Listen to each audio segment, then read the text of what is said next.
सबैजनामा नमस्कार। तपाईँ नेपाल राष्ट्र बैंक सहायक निर्देशक तयारी गर्ने सोचमा हुनुहुन्छ। प्रिटेस्टको परीक्षा सकिसकेको छ चौथो तहले। अब विज्ञापनको बाटो खुलिसकेको छ।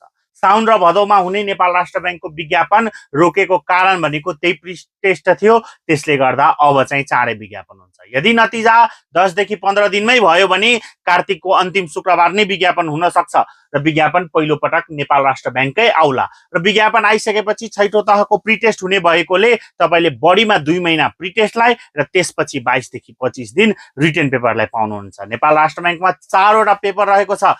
प्रिटेस्ट लगाए छोडिसकेपछि पनि तपाईले पढ्ने सिलेबस धेरै बढी छ। तसर्थ आजै कक्षा जोइन गरी आफ्नो तयारीमा जुटिहाल्नु होला। स्मार्ट जीकेमा फिजिकल तर्फको भोलिबाट नयाँ कक्षा सुरु हुँदैछ बुधनगरमा र अनलाइन तर्फ चाहिँ भोलि बिल्कुलै नयाँ कक्षा स्टार्ट भएको कारणले तपाई जोइन गर्न चाहिँ नभुल्नु होला। जोइन गर्नका लागि दिएका नम्बरमा व्हाट्सएपमा मेसेज गरेर कमेन्ट बक्समा आइ एम इन्ट्रेस्टेड लेखेर नम्बरमा कल गरेर कक्षा लिन सक्नुहुन्छ।